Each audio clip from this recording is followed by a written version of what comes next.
Bien, chers amis, bonsoir. Je suis content d'accueillir Gilles Pison. Nous allons parler d'un sujet dont justement nous parlons très rarement et trop rarement au mercredi d'Anard. On parle beaucoup d'économie, on parle beaucoup de politique, bien sûr, mais les questions démographiques sont trop régulièrement laissées de côté.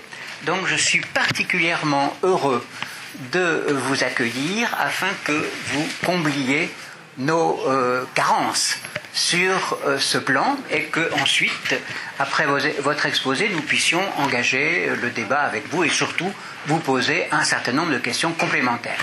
Vous avez la parole. Merci.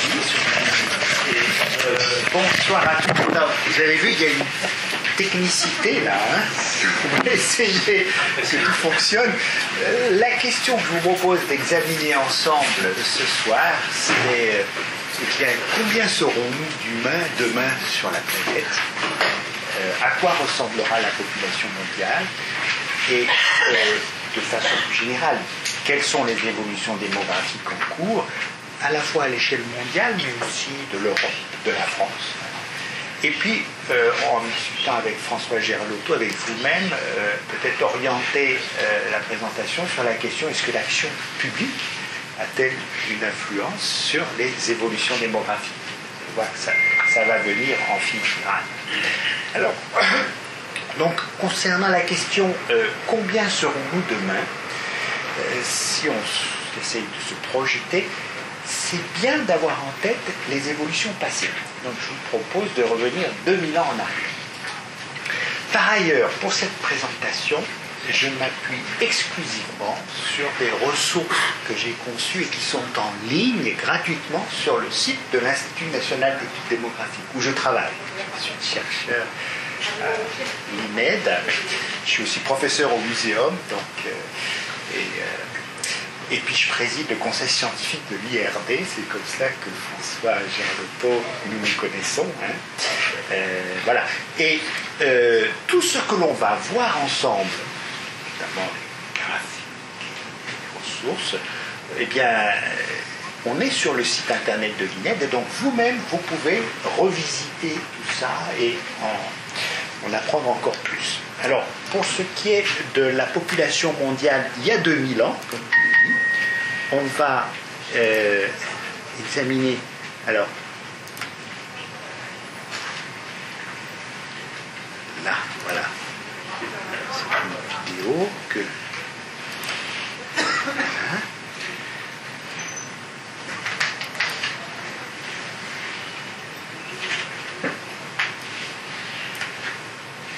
Alors on estime qu'il y a 2000 ans, on était peut-être 250 millions d'humains sur la planète. Alors c'était peut-être le double ou la moitié, il n'y avait pas de recensement comme aujourd'hui. Au cours des 2 millénaires qui ont suivi, la population n'a guère changé. Elle a augmenté lentement, mais à un rythme de 1 ou quelques pourcents par siècle. Donc cette lente augmentation a amené la population mondiale à approcher du milliard à la fin du XVIIIe siècle. Et elle franchit le milliard en 1800 à peu près. Et là, vous voyez, la courbe d'évolution change du tout. La population se met à augmenter rapidement. 2 milliards sont franchis en 1927, 3 milliards en 1960, 4 milliards en 1974, 5 milliards en 1987, 6 milliards en 1999, 7 milliards c'était il y a 4 ans, en 2011. Et nous, démographes, prévoyons 8 milliards en 2023. Et alors, jusqu'où va aller cette croissance? Alors, nous aussi, démographes, on vous annonce, vous voyez ça, 9-10 milliards en 2050, peut-être 10-11 milliards à la fin du siècle, mais pas des centaines, des milliers de milliards. Donc la question, pourquoi cette annonce de 9 milliards seulement, on pourrait dire? Pourquoi aussi la population n'augmentait pas jusqu'à il y a 2 siècles et pourquoi elle s'est mise à augmenter rapidement? Voilà un certain nombre de questions que l'on va examiner. Et alors, pour ce qui est donc de la croissance démographique rapide d'aujourd'hui, parce que là on est en pleine croissance rapide à l'échelle mondiale, hein, donc on peut représenter cette croissance avec cette petite vidéo que j'ai conçue. Et donc, si vous voulez, à l'échelle mondiale, chaque seconde, il naît 4 bébés. Alors, vous allez voir ça, ça met un petit peu de temps pour arriver. Alors c'est 4 ou 5 naissances en moyenne chaque seconde. Hein. Alors il y a 2 personnes qui quittent la Terre aussi. Alors vous voyez, la démographie mondiale, c'est plus 4 moins 2, donc 2 à 3 personnes en plus chaque seconde. Ça représente donc 200 000 personnes par jour, une ville comme Saint-Étienne, hein. 75 millions, un pays de plus que la France. Et en termes de taux d'accroissement annuel, on est à un peu plus de 1% par an. Ça correspond à un doublement de la population tous les 60 ans. Donc si on l'applique aux 6,5 milliards qu'on était en 2005, ça fait un doublement, 13 milliards en 60 ans, 2065, 26 milliards en 2125, etc. Ça se rajoute comme ça. Vous voyez, là, je suis arrêté en 2425. Alors, tout ça, vous voyez, c'est pas ce que je vous ai raconté tout à l'heure. Je vous ai dit 9, 10, 11 milliards peut-être, mais pas des centaines, des milliers de milliards. Voilà. Alors, pourquoi on vous raconte, on vous dit ça alors, je vais d'abord revenir à l'époque qui a précédé donc 1800. À cette époque-là, partout sur la planète, alors c'était vrai en Europe, c'était vrai ailleurs dans le monde, il y avait un quasi-équilibre démographique. Un couple, un homme, une femme, donc une femme mettait au monde en moyenne 6 enfants. La majorité de ces nouveau-nés mouraient en bas âge. Il n'y en avait que 2 qui arrivaient à l'âge adulte, qui eux-mêmes formaient un couple et se mariaient. Donc vous voyez que 2 parents étaient remplacés par 2 enfants devenant parents à la génération suivante. La population n'augmentait pas. Donc voilà la courbe d'évolution.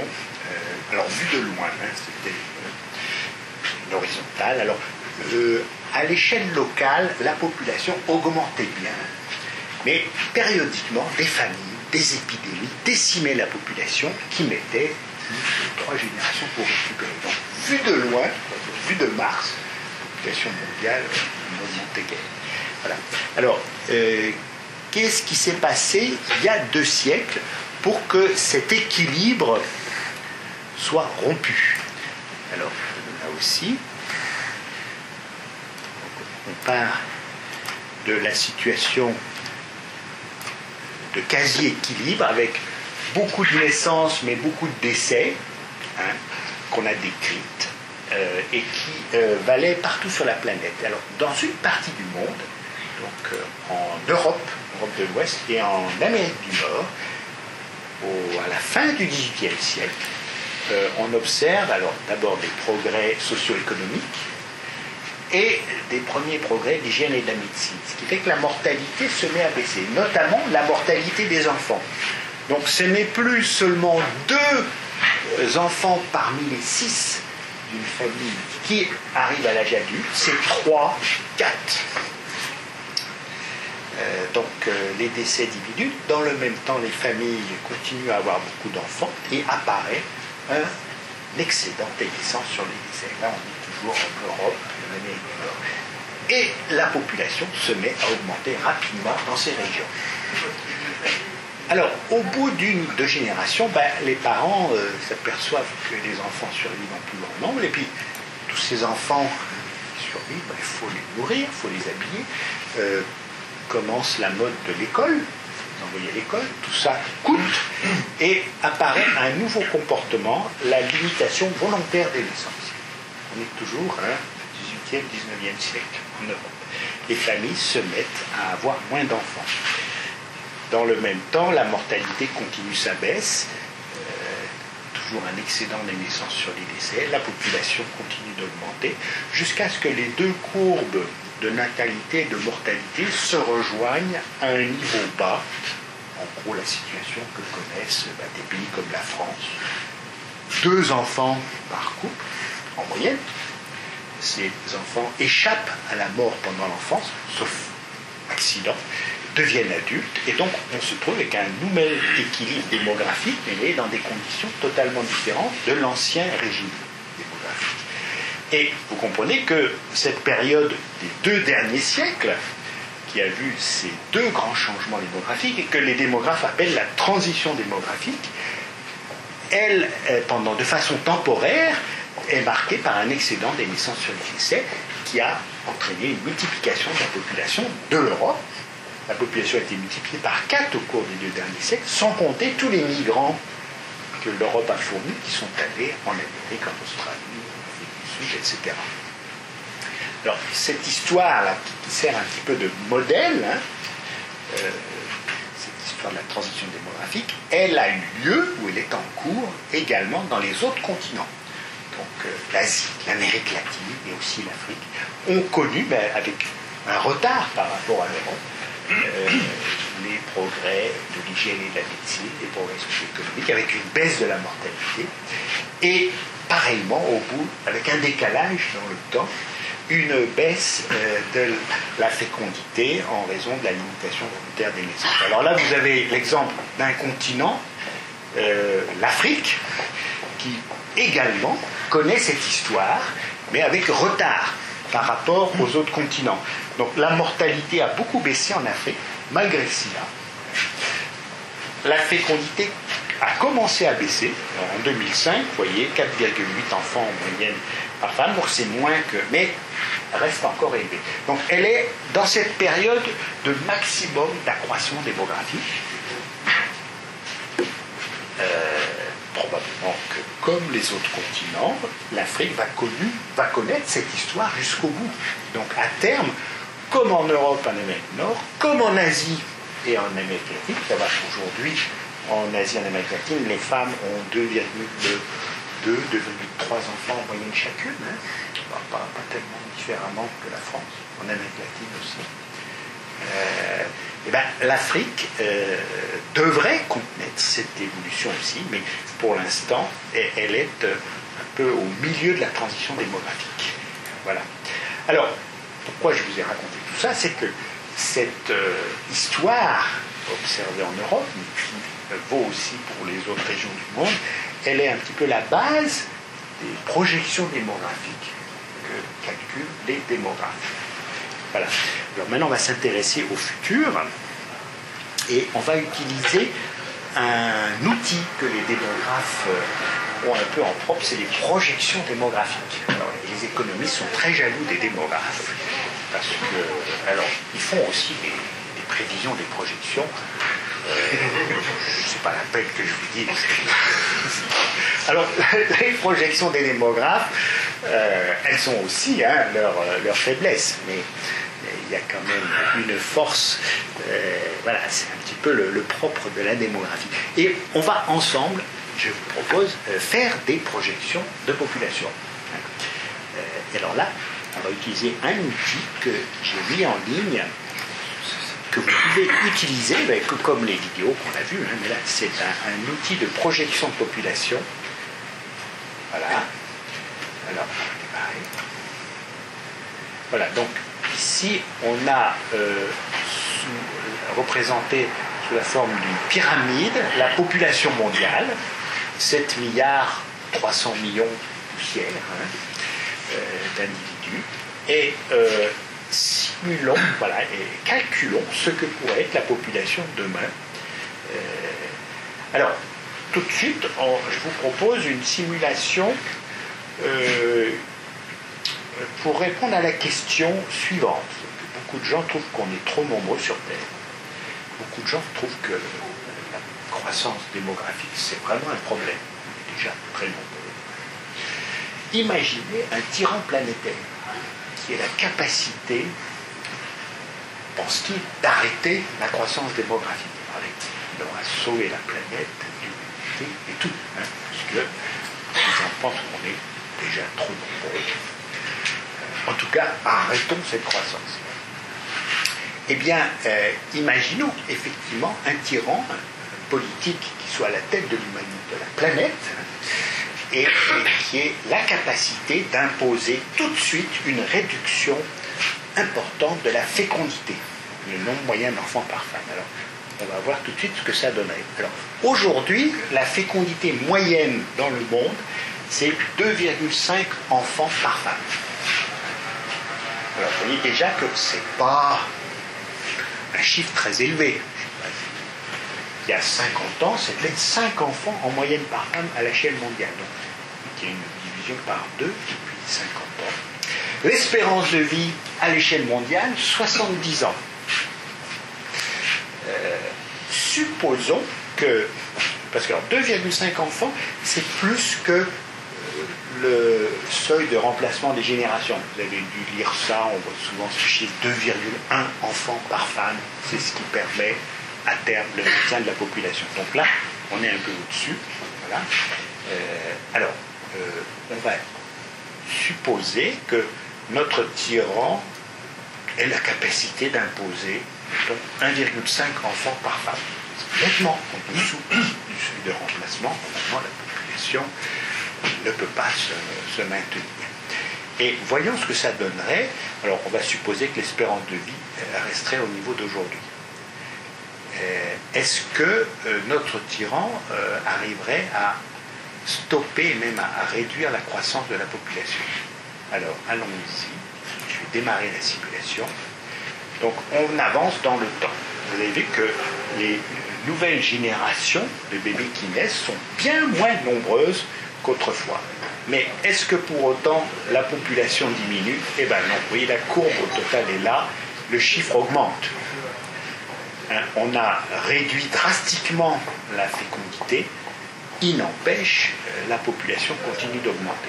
Alors, elle continue d'augmenter, mais pas indéfiniment. Parce que avec 1,5 enfants par femme, à terme, la population ne peut que diminuer. Il faut 2,1 enfants par femme. Donc c'est bien un scénario de déclin de la population à terme, mais pas dans l'immédiat. Même avec cette fécondité très basse, on aurait pendant encore quelques années une augmentation de la population. Alors, j'arrête ce scénario. Alors c'est vrai que si on le maintient sur ce niveau-là, c'est la disparition de l'espèce humaine à terme par manque de naissance. Mais oui, au début, on a quand même une poursuite de la croissance de la population. Alors, c'est pas la peine de s'appesantir ce scénario qui est irréaliste. Voilà. Et même à supposer, vous voyez, ça, alors, si on fait un scénario de maintien de la situation d'aujourd'hui, alors je vais revenir à la situation d'aujourd'hui, j'aurais dû vous le passer.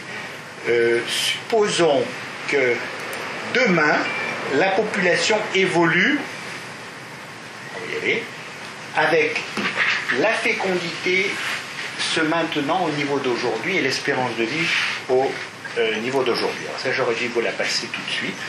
Qu'est-ce qui se passerait? C'est un peu le scénario qu'on a vu tout à l'heure. 2,5 enfants par femme, c'est plus que le seuil de remplacement, donc la population ne cesse d'augmenter. C'est un peu le scénario de tout à l'heure. Hein. Donc on arrive à des dizaines, vingtaines, etc. Donc c'est le doublement tous les 60 ans. Donc c'est pas la peine que je continue, hein, vous avez compris. Voilà. Vous avez compris aussi que le scénario 1,5 tout de suite, enfants par femme, ça n'empêche pas la population de continuer à augmenter. Et donc on va maintenant se passer un scénario plus raisonnable. Alors ça c'est le scénario des Nations Unies. Et alors là, je démarre la simulation, mais je ne peux pas modifier. Donc voilà. Voici le scénario des Nations Unies. Vous ne le voyez pas, normalement il y a un bug, on ne le voit pas bien. La fécondité baisse d'année en année, l'espérance de vie augmente, et petit à petit, alors voilà, on est arrivé à... Alors, il faut que j'augmente un peu, mais c'est un scénario qui amène à terme à une stabilisation de la population mondiale, mais vous voyez, on est à 10, 11 milliards. Donc il n'y a pas de secret, hein, quand vous lisez des articles sur les projections des Nations Unies, voilà, c'est basé sur cette hypothèse que la fécondité va continuer à baisser, comme elle le fait depuis pas mal d'années, l'espérance de vie va continuer à augmenter, avec à terme un niveau de fécondité qui assure le strict maintien de la population. Là, ça augmente un petit peu parce que c'est un tout petit peu trop de... Peu importe. Voilà. Alors, cette simulation que nous venons de faire ensemble, c'est pour montrer d'où sont tirés ces chiffres 10, 11 milliards d'habitants à la fin du siècle. Mais avec toujours l'idée que, à terme, à l'échelle de l'humanité, on va vers une famille ou une fécondité autour de 2 enfants, c'est ce qui permet de strict remplacement. Voilà. Alors, moralité, pour ce qui est du nombre des hommes, il est illusoire de penser pouvoir arrêter tout de suite la croissance démographique à l'échelle mondiale. Et on ne va pas échapper à un surcroît de population de 2 à 5 milliards d'ici 2050, 2100. Voilà. Alors, avec cette population plus nombreuse, il faut aussi s'attendre à une répartition des humains différente d'aujourd'hui. Donc, la population mondiale sera plus nombreuse et elle ne sera pas répartie de la même façon sur la planète. Et on peut le voir avec quelques exemples. Alors là, je prends une autre source, c'est tous les pays en graphique. Et je prends des courbes d'évolution. Alors là, c'est l'évolution de la population mondiale. Et là, on part de 1950, donc on était 2,5 milliards. Aujourd'hui, on estime qu'on est 7 milliards 300 millions. Et vous voyez, la projection moyenne des Nations Unies aboutit à pas loin de 11 milliards en 2100, mais avec une vitesse d'accroissement qui a beaucoup baissé. Alors, dans le détail, si on compare, par exemple, l'Europe, voici la projection moyenne des Nations Unies. Donc, alors, c'est l'Europe au sens large, c'est pas l'Union européenne, c'est l'Union européenne plus la Russie, l'Ukraine, la Biélorussie. On va de Brest à Vladivostok. On fait partie de l'Europe, c'est l'Europe. Europe géographique. Voilà. Et vous voyez la projection moyenne qui imagine une légère diminution. Enfin, et comparons avec l'Afrique, de l'autre côté de la Méditerranée. Donc là, on est obligé de changer d'échelle. Voilà. En noir, toujours l'Europe. Et aujourd'hui, l'Europe, 750 millions d'habitants. L'Afrique, 1,2 milliard. Vous voyez que les deux courbes se sont croisées il n'y a pas très longtemps, il y a une vingtaine d'années. Hein. Et la projection moyenne pour l'Afrique, c'est plus de 4 milliards en 2100. Alors aujourd'hui, l'Afrique rassemble donc 1,2 milliard sur un total que nous sommes de 7,3 milliards. Donc un habitant de la planète sur 6 vit en Afrique. Dans ce scénario moyen, ça serait 1 sur 4 en 2050, puisqu'il y aurait 2,5 milliards d'Africains sur 9 à 10 milliards humains au total. Et en 2100, un habitant sur 2 à un habitant sur 3 de la planète qui vivrait en Afrique. Voilà. Donc, alors, on peut regarder d'ailleurs dans le détail pour certains pays, parce que aussi le classement va changer. Et par exemple, quel est le premier pays par la population à l'échelle mondiale? La Chine. C'est la Chine. Alors j'ai 2 noms là, un des Chines. C'est là. C'est l'Inde, vous croyez? Pour moi, c'est la Chine. Vous êtes sûr? Vous payez le repas? Je le fais, c'est déjà pas mal. On va voir tout de suite. Allez, ça c'est les statistiques. Alors on va afficher l'Inde. Allez, l'Inde. Voilà, alors là, il y a l'Afrique qui reste là, mais on va l'enlever, l'Afrique. Donc on va afficher la Chine. Allez, la Chine. Voilà. Voilà, alors regardez, en 2015, eh ben, c'est la Chine, 1,4 milliard. L'Inde n'est pas loin, 1,3 milliard. Hein, voyez. Donc, mais en 1950, 376 millions, 377 en Inde, 540 millions en Chine. Donc, la Chine est plus peuplée que l'Inde, ça, au cours de cette période, mais on voit petit à petit les deux courbes se rapprocher. Et vous voyez que la projection moyenne des Nations Unies imagine, alors attendez, voilà, un rattrapage avant 2030, hein, et l'Inde devenant le premier pays par la population. En 2100, 1,5 milliard, 1,6 milliard en Inde. La Chine, voyant sa population diminuer pour probablement repasser en dessous du milliard en 2100. Ça, c'est des projections, c'est pas mal. Mais pour ce qui est des prochaines années, voilà, ce rattrapage de l'Inde par la Chine, il est quasiment acquis, si vous voulez. Parce que si on examine le nombre de naissances chaque année dans les deux pays, alors, en noir, c'est l'Inde et en rouge, c'est la Chine. Vous voyez qu'en 1950, il est né nettement plus de bébés en Chine qu'en Inde.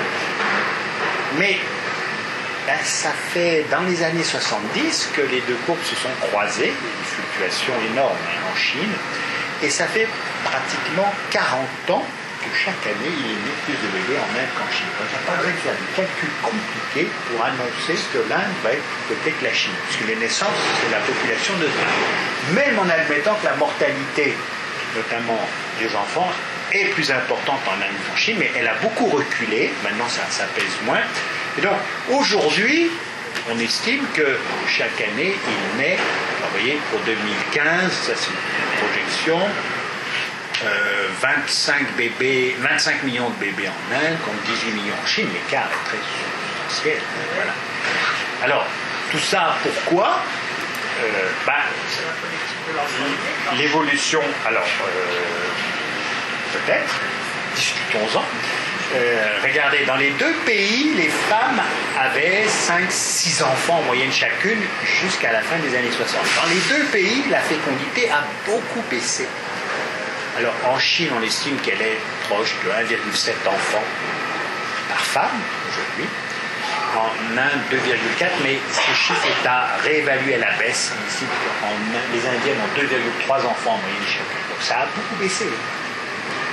Alors, vous m'avez dit, c'est parce qu'il y a eu la politique de l'enfant unique. Alors là, on va toucher aux questions politiques. Je vais vous montrer un pays tout proche de l'Inde, de la Chine. Alors, on va mettre la Thaïlande. Regardez, alors, l'évolution de la fécondité en Thaïlande. Donc c'est la courbe noire et en rouge c'est la courbe chinoise.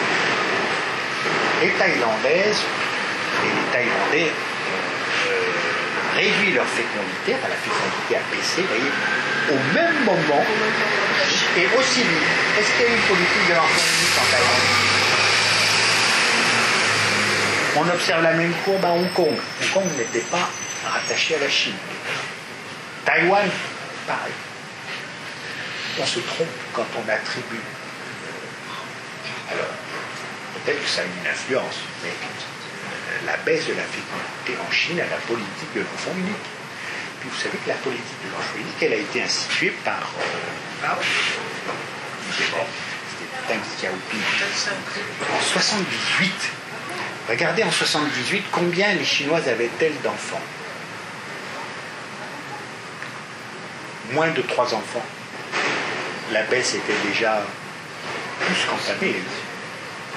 Alors ça ne veut pas dire que le gouvernement chinois ne se souciait pas et n'avait pas de politique de population à l'époque, mais pendant très longtemps, la Chine de Mao n'avait pas de politique de réduction des naissances. Au contraire, Mao était très content que les Chinois aient beaucoup d'enfants pendant la première partie.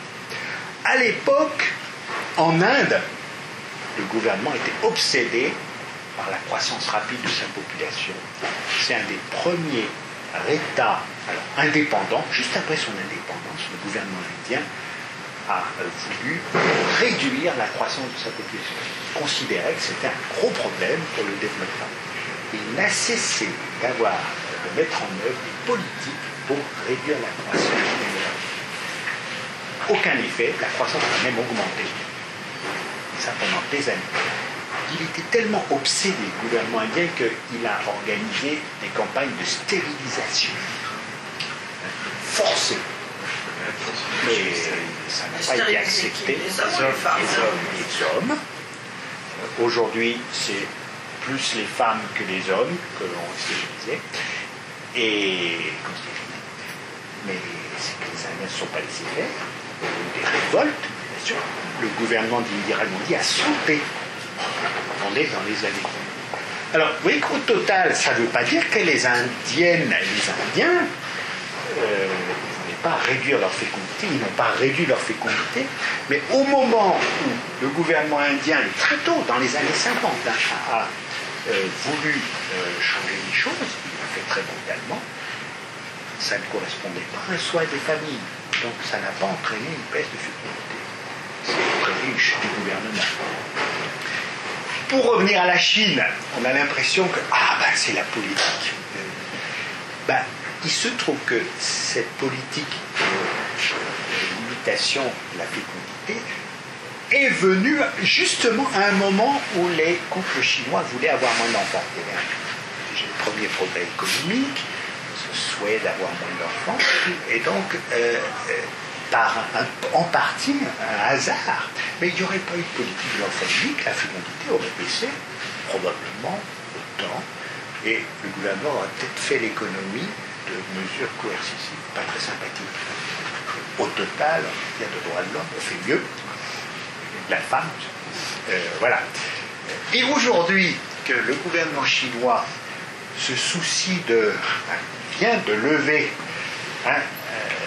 maintenant c'est 2 enfants qui sont autorisés, en se disant, parce que les démographes chinois étaient paniqués devant les évolutions démographiques, avec une population vieillissante, la perspective d'avoir une baisse de la population d'âge actif. Donc, ça fait des années que les démographes en Chine alertent le gouvernement, il faut arrêter, il faut arrêter. Ils n'ont pas été tellement entendus, sauf qu'ils étaient entendus.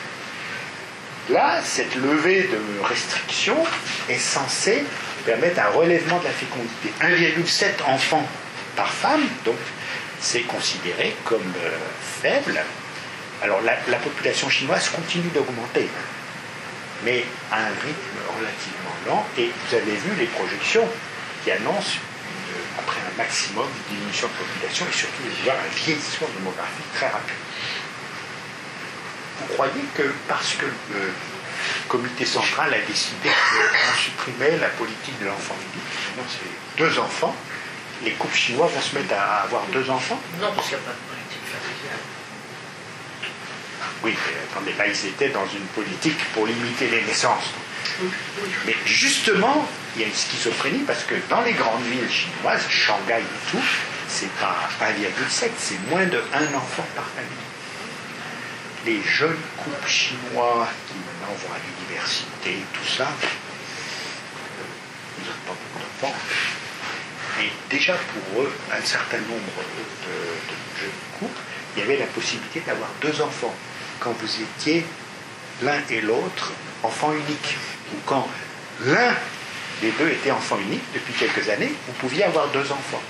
Mais quand vous regardez, il y en a très peu qui ont 2 enfants. Donc, c'est pas parce que le gouvernement a levé la mesure de restriction que la fécondité va se mettre à augmenter. Ça va être intéressant de voir comment ça va rien changer.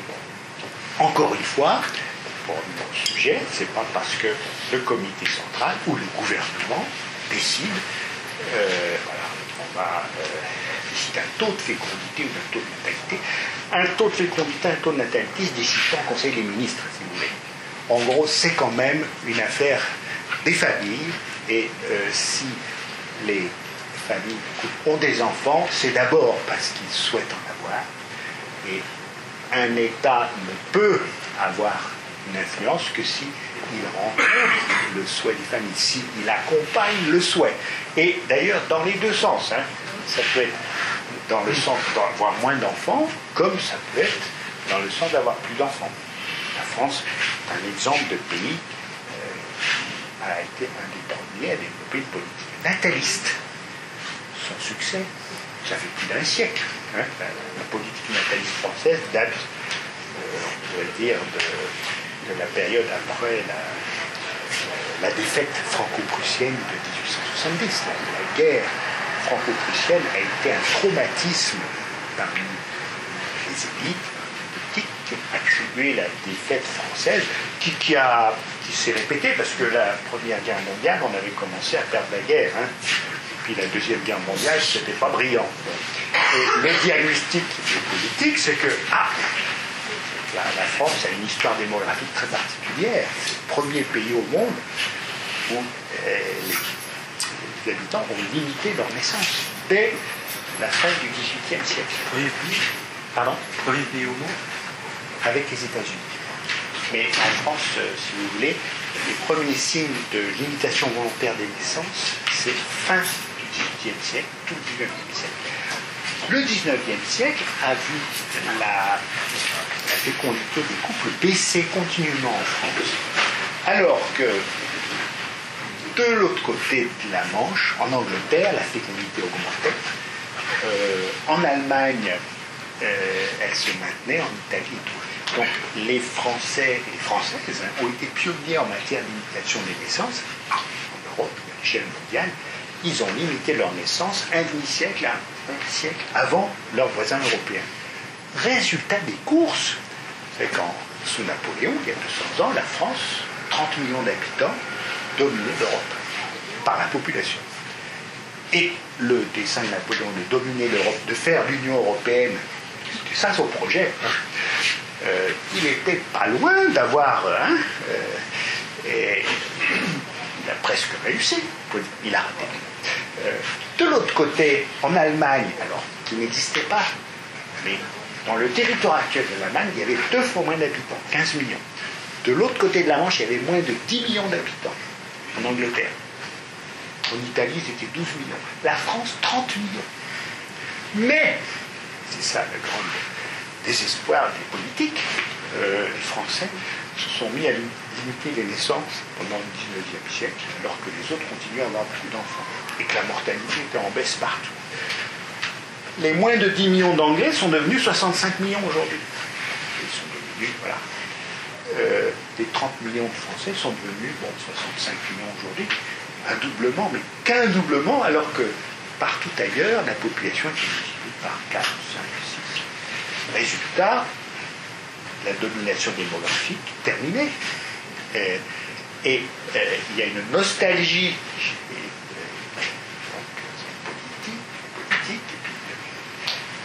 élites de la période napoléonienne où, du point de vue démographique, la France dominait l'Europe. Voilà. Et d'où la politique nataliste française, qui est aussi une des premières, parce qu'il y avait cette perception que si on avait perdu la guerre franco-prussienne, que c'était parce qu'il n'y avait pas assez de naissances. Donc il y avait l'idée qu'il fallait remonter les naissances. Avec ça, aucun effet, très faible.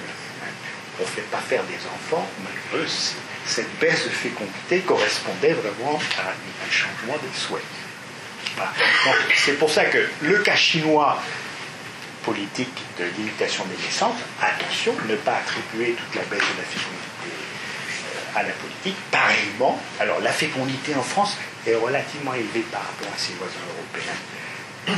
Pas l'attribuer comme ça d'emblée à la politique familiale française.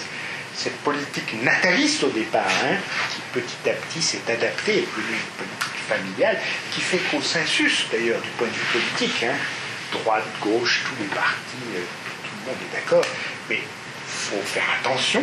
Est-ce que c'est cette politique-là qui fait qu'en France, la fécondité est relativement élevée par rapport aux autres pays européens? On y reviendra plus tard. Mais là, voilà un comparatif. Alors, on peut descendre dans l'échelle, on a comparé Chine et Inde, et je vous propose de comparer maintenant deux autres pays. Alors, le 3e pays du monde par la population, vous savez lequel c'est? L'Indonésie. Non. Brésil. Personne. Voilà. Quand même, c'est dit. Mais justement, on va comparer les États-Unis. Voilà, les États-Unis, point de vue population. Alors là, oui, j'ai mis la Chine, mais on va supprimer ça. Et alors, je vais comparer avec. Je vais vous proposer qu'on compare avec un pays qui a été cité, c'est le Nigeria. C'est pas pour rien que vous l'avez cité. Alors voilà, au point de vue population, alors les États-Unis sont en noir, c'est 325 millions d'habitants. Le Nigeria, c'est 2 fois moins, 183. Alors là, vous voyez, les projections annoncent un rattrapage des États-Unis par le Nigeria, tous les deux ayant 400 millions d'habitants, un peu avant 2050. C'est bientôt, 2045, c'est 30 ans. Et puis, les États-Unis, voyant la population continuer d'augmenter, 460 millions, mais le Nigeria, le double. Et, vous voyez que si on poursuit les courbes, au XXIe siècle, le Nigeria aurait plus d'1 milliard d'habitants, probablement rattraperait la Chine et la dépasserait, deviendrait le 2e pays au monde par la population, et peut-être à terme le 1er pays en dépassant l'Inde. Alors, ça c'est des projections un peu lointaines, mais voilà. Alors, là aussi, que valent ces projections? Du point de vue nombre de naissances chaque année dans les 2 pays. Pendant longtemps, le Nigeria avait moins de bébés, mais vous voyez que c'est dans les années 80 que le nombre de bébés chaque année au Nigeria atteint celui des États-Unis, et ça fait maintenant, on dirait, 30 ans qu'il naît plus de bébés chaque année au Nigeria qu'aux États-Unis, et aujourd'hui, il y a 2 fois plus de naissances au Nigeria qu'aux États-Unis, à peu près, parce que le chiffre états-unien est un petit peu élevé. Voilà, et donc, pas besoin non plus de calculs savants pour annoncer ce rattrapage quasiment assuré. On va voir qu'est-ce qu'il y a comme hypothèse au point de vue fécondité derrière. Vous voyez, la fécondité américaine, autour de 2 enfants par femme, c'est un peu comme la France. Et la projection des Nations Unies suppose que ça va se maintenir. Pour le Nigeria, un peu moins de 6 enfants, d'après cette statistique. Alors c'est un petit peu moins d'après les dernières enquêtes, mais... Et oui, l'hypothèse, c'est que la fécondité va baisser au Nigeria progressivement pour atteindre ce niveau un peu de référence, 2 enfants par femme, mais ça va mettre un petit peu de temps. Ça ne va pas être immédiat. Et du coup, ça donne cette projection de population. Alors, que ce soit pour le Nigeria, alors le Nigeria, on en parle parce que c'est le premier pays d'Afrique par la population, c'est la moitié de la population de l'Afrique de l'Ouest, mais au point de vue situation démographique, c'est pareil que tous les autres pays d'Afrique de l'Ouest, simplement, ils rassemblent moins de population. Et donc, c'est un bon exemple, parce que les scénarios des démographes imaginent que en Afrique, comme dans les autres continents, les familles vont avoir de moins en moins d'enfants.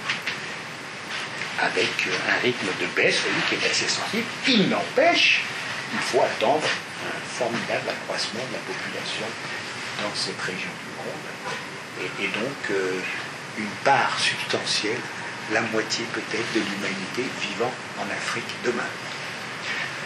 Voilà, ouvre un certain nombre de questions. Comment ça se gère et tout. Et la Russie? Alors, la Russie, eh bien, on va, si vous voulez la voir, ici. C'est intéressant, la Russie. Je vais vous montrer la Russie. Donc, on va regarder la population. Là, on va supprimer. Ça va marcher. Non, là, il y a le monde toujours, mais c'est pas... Peu importe. Donc, la Russie, au point de vue population, mais là, on ne voit pas, c'est la courbe d'en bas. Donc, je vais vous montrer la pyramide des âges, c'est intéressant. Est-ce que c'est la Russie? Non, c'est pas la Russie, ça. Non, il y a un bug là. Il faut que je...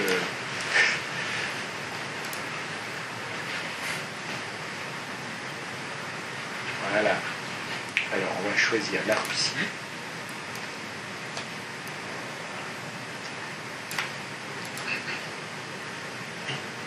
Voilà, la pyramide des âges russes. Alors, la Russie, comme tous les pays de l'ancienne Union soviétique, beaucoup d'entre eux, je vais vous montrer un autre pays, l'Arménie aussi, qui a une pyramide des âges, c'est les sapins de Noël. Alors, on peut en rigoler, mais c'est le reflet d'une histoire dramatique. On le sait, mais qui est incrustée dans la pyramide des âges. La pyramide des âges, vous y lisez 100 ans d'histoire. Et on peut remonter dans le passé. En 1950, regardez la pyramide russe. Donc là, on a une reprise de natalité au sortir de la Deuxième Guerre mondiale. Là, c'est un creux des naissances pour les deux sexes pendant la période de la Deuxième Guerre mondiale. Vous voyez du côté des hommes la pyramide amputée. Il y a une mortalité, notamment chez les combattants. Vous voyez l'écart avec les femmes. Et puis là, vous avez un creux qui est les naissances qui n'ont pas eu lieu pendant les années de famine, puisque l'URSS, la période stalinienne, et à chaque fois avec des récupérations. Là, vous avez la Première Guerre mondiale, baisse des naissances. Donc,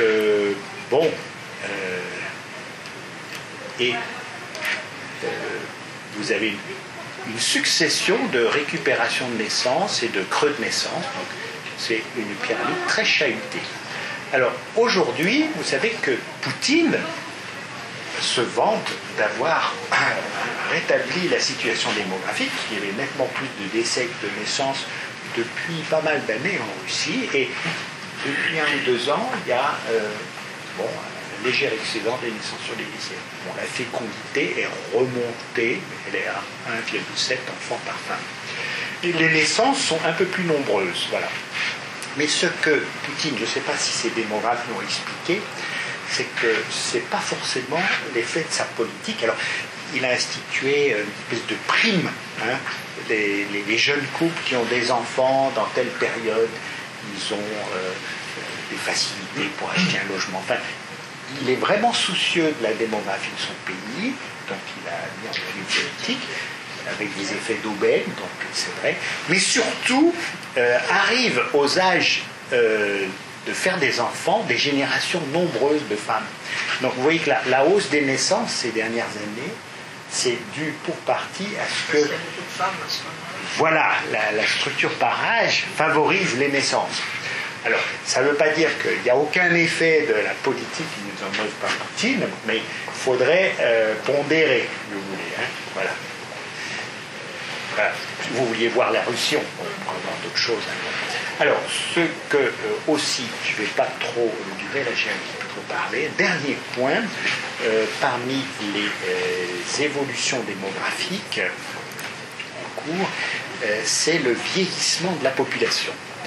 Et là, on va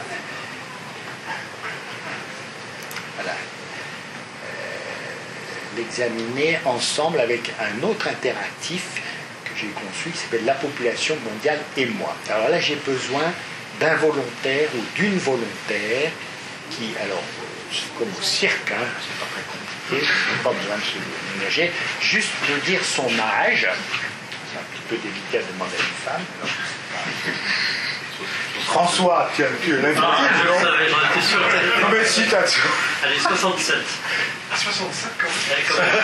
Non mais t'es un petit peu, pour mon jeu, c'est un petit peu âgé, quoi. Voilà, attends, Est-ce qu'il y a des jeunes, des plus jeunes? Ma soeur jumelle, 45. 45. Allez, Pascal.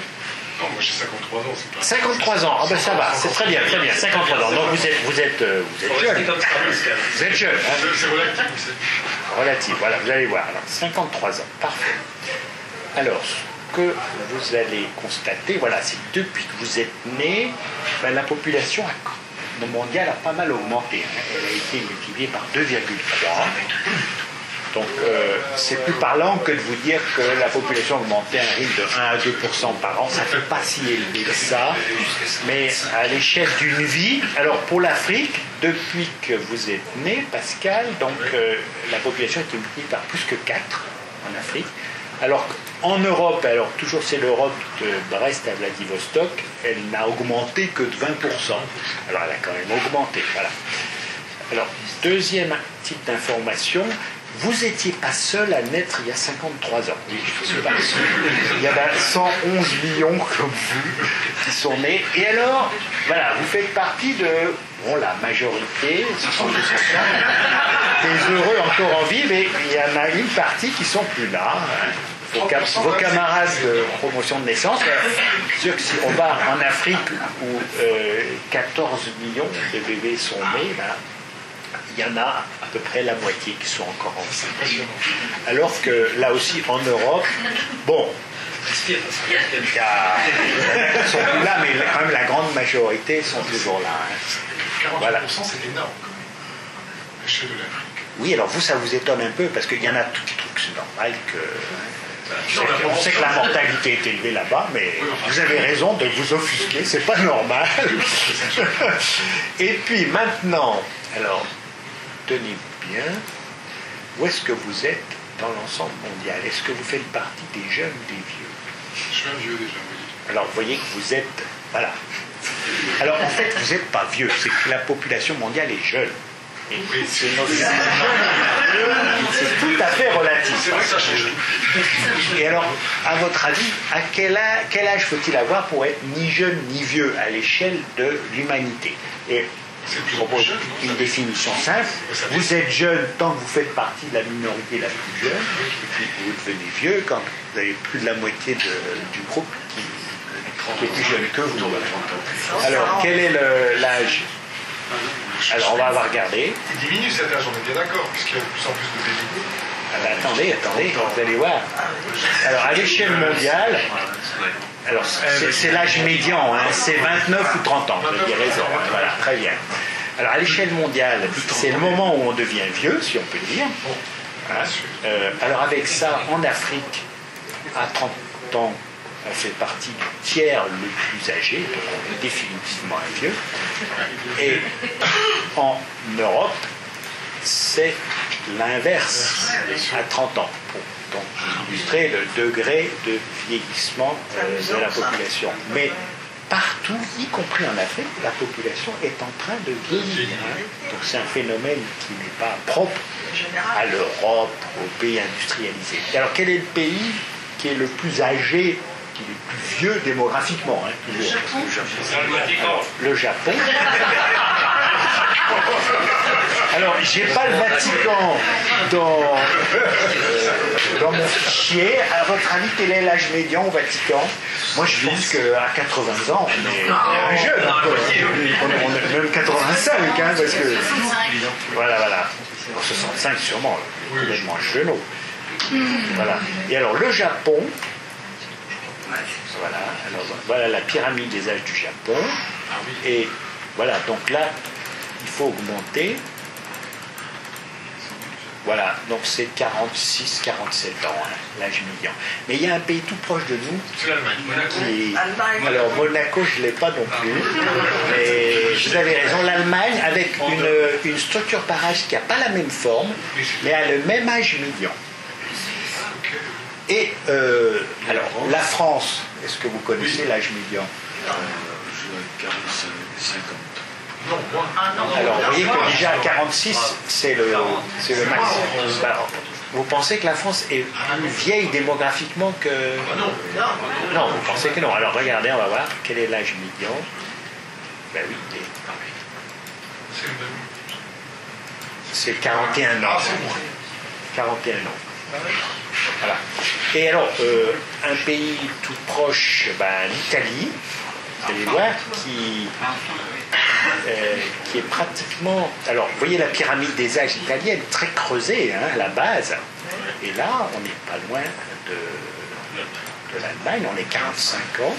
Alors, un pays qui est plus jeune que l'Italie et même la France, démographiquement, mais qui est en train de voir sa population vieillir très vite, c'est l'Espagne. Regardez la pyramide des âges de l'Espagne, avec un creusement très important et qui va s'accentuer. Et là, donc, l'âge médian est encore 42 ans, un peu supérieur, mais dans les prochaines années, et alors là, avec mon impératif, vous pouvez vous projeter, il y a, si vous voulez, perspective de vieillissement beaucoup plus rapide que... Alors, si on revient à la France, elle va peut-être plutôt... voilà. Alors là, on est en 2015.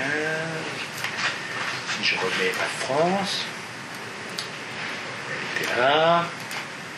Voilà, alors vous voyez ce qui caractérise la France par rapport à ses voisins, en tout cas Allemagne et tout, c'est cette partie en dessous de, je dirais, 40 ans, 50 ans, qui est cylindrique. Et donc la pyramide est alimentée, alors depuis la fin du baby boom en tout cas, par un nombre annuel de naissances qui est à peu près constant, 800 000, si vous voulez. On peut revenir en arrière, regardez. Voilà, donc là, on est... Voilà, donc 74, c'est la fin du baby boom. Donc, vous avez eu 30 années, en gros de 46, alors là, on n'a pas 46, mais jusqu'à 74, des naissances un peu plus nombreuses, donc entre 800 000 et 900 000 par an.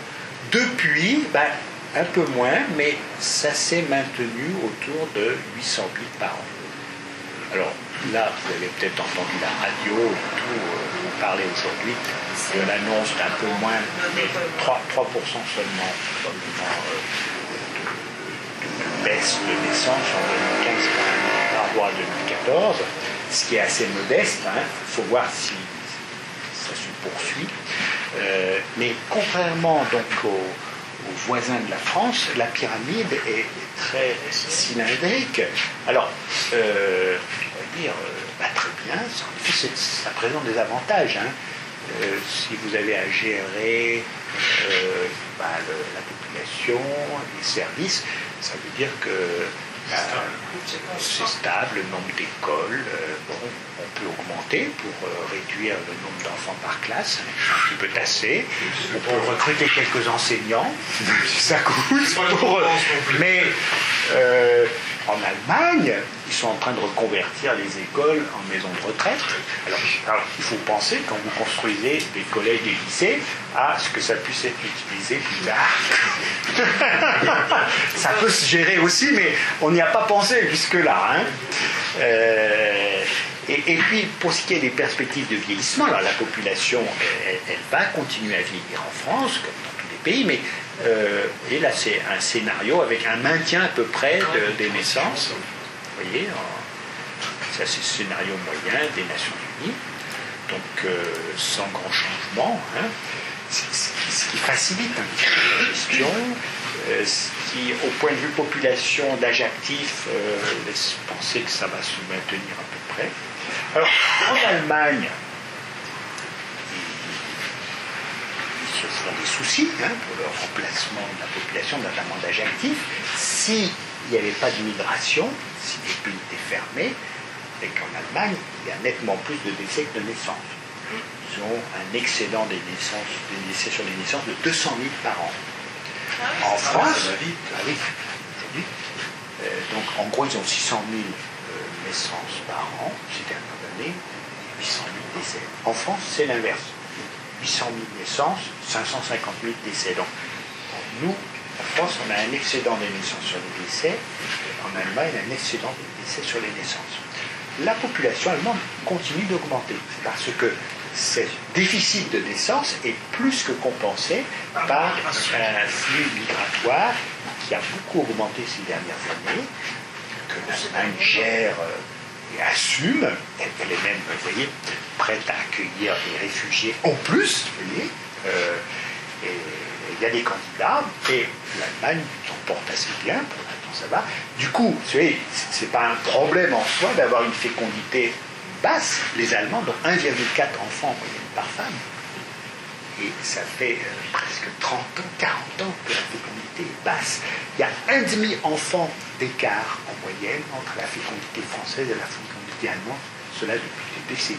Donc ça explique cette situation un peu symétrique.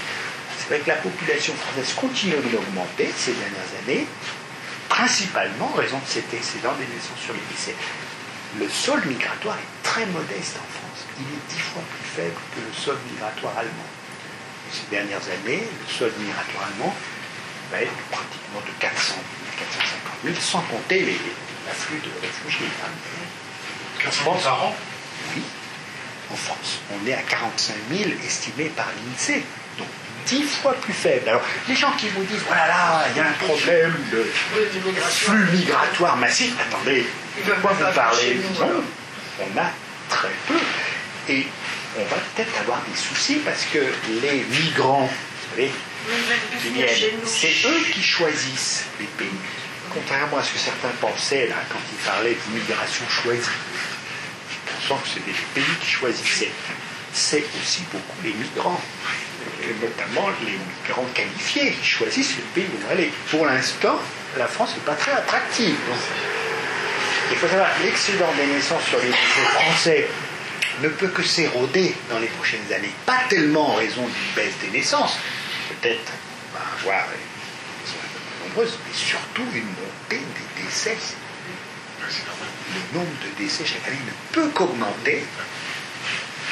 Tout ça avec une hausse de l'espérance de vie, parce qu'arrivent aux âges élevés, vous voyez, ces baby-boomers très nombreux qui vont alimenter dans les prochaines années une hausse des décès. Et donc, est-ce que c'est un problème ou pas? Mais la population française va continuer d'augmenter sans doute, mais avec un taux qui va se réduire. On va probablement arriver à une situation d'équilibre à peu près des naissances et des décès.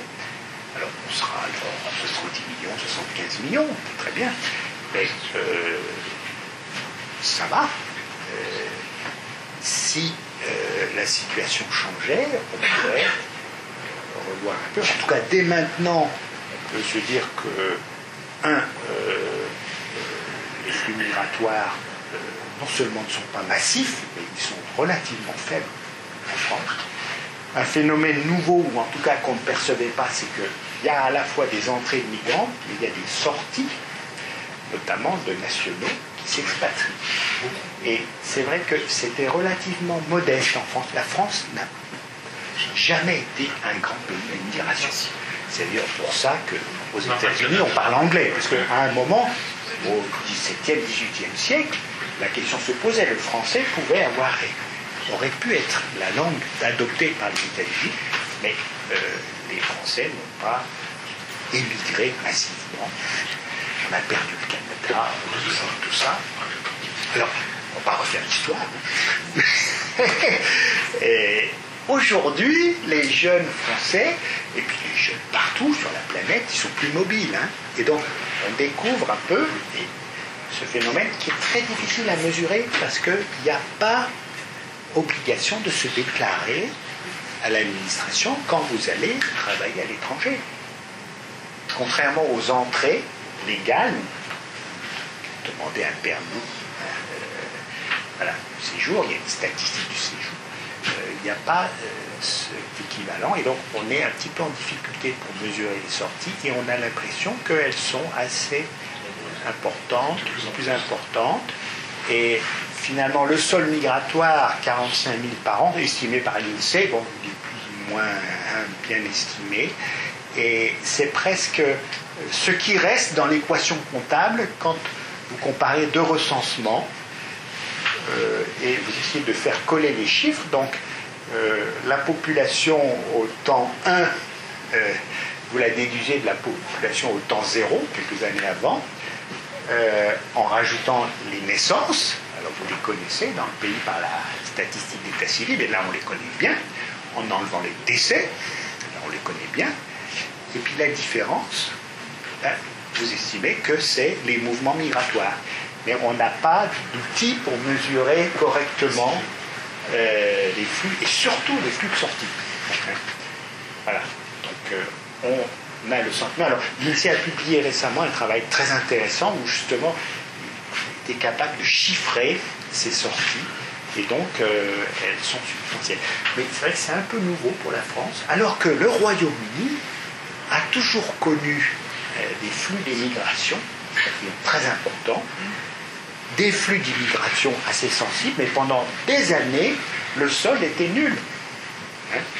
Donc, dernièrement, c'est un pays attractif, il y a un flux d'immigration important, encore une fois, contrairement à la France. Voilà. Alors, je vais peut-être, on a évoqué pas mal de sujets là. Je vais peut-être m'arrêter là. Alors, pour revenir à la population mondiale, donc on n'échappera pas à un accroissement de 2 à 5 milliards pour des choses. Voilà. On ne peut pas arrêter la croissance démographique. Il y a une inertie. Même si, vous voyez, les humains ont fait globalement le choix d'avoir peu d'enfants partout sur la planète. Donc on va vers un nouvel équilibre, mais comme il y a encore une proportion importante de la population qui sont des jeunes adultes en âge d'avoir des enfants, même si chaque couple en a peu, ça fait beaucoup de naissances. Ça fait beaucoup de naissances, beaucoup plus que de décès pendant encore quelques décennies. Voilà. Et donc, si on revient aux questions d'aujourd'hui sur l'avenir de l'humanité, de l'avenir de la planète, avec notamment la COP21, ces questions de changement climatique, d'épuisement des ressources, tout ça, sont sur la table. Et certains pointent du doigt la population. On est trop nombreux. Ils pointent du doigt la croissance démographique. Et c'est la faute de la croissance démographique. Ben, on ne peut pas faire grand-chose. On n'a pas de levier pour l'arrêter, en tout cas tout de suite ou dans les prochaines décennies. Donc c'est pas ça qui, si l'urgence c'est les 10, 20, 30 prochaines années, qui va permettre de changer la situation. En revanche, on a un levier là, et manœuvrable tout de suite, c'est les modes de vie, les comportements. Il faut que, et ça tout de suite, on réduise notre consommation de ressources, d'énergie, qu'on soit plus respectueux de l'environnement, et ça, c'est à notre portée.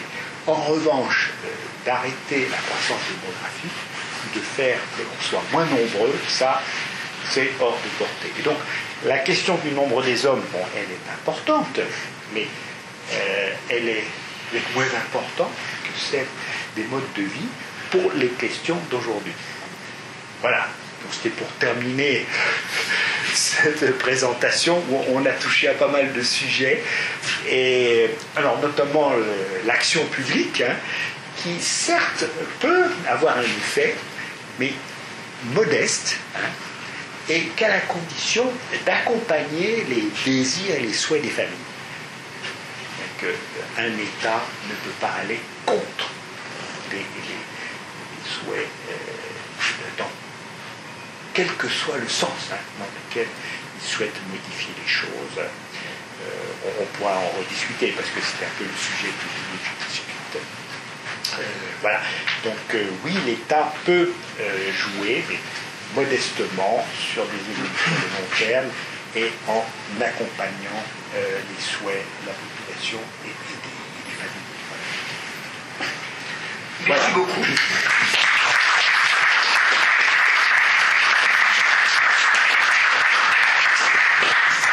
Le débat est ouvert, c'est Raoul qui l'anime, comme d'habitude. Oui, s'il vous plaît, Raoul.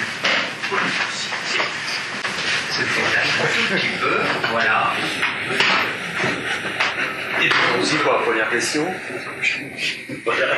J'en ai une qui concerne un peu le vieillissement de la population. C'est vrai qu'en ce moment, tout le monde a un train de se manifester, de se bouger, les gens vieillissent, ainsi de suite. Et finalement, on a trouvé quelque chose, c'est qu'un vieillissement de la population, on le connaît depuis 20 ou 30 ans. Manifestement, je dirais, les gens qui sont vieux aujourd'hui, on les avait déjà hier, avant-hier, ils sont là depuis pas mal de temps. Moi, j'ai 60 ans, je suis là depuis 60 ans, quoi. Donc, la mortalité, on connaît l'évolution de la mortalité. Et c'est vrai qu'on peut s'interroger pourquoi les pouvoirs publics n'ont pas réagi beaucoup en amont vis-à-vis du vieillissement de la population. Oui.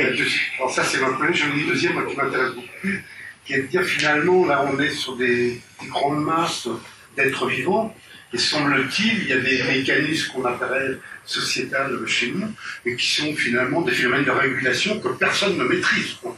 C'est un peu ce qu'on vous disiez. En gros, la population interne n'atteindra jamais 30 milliards, quoi. Il va y avoir une régulation pour différentes choses, ainsi de suite.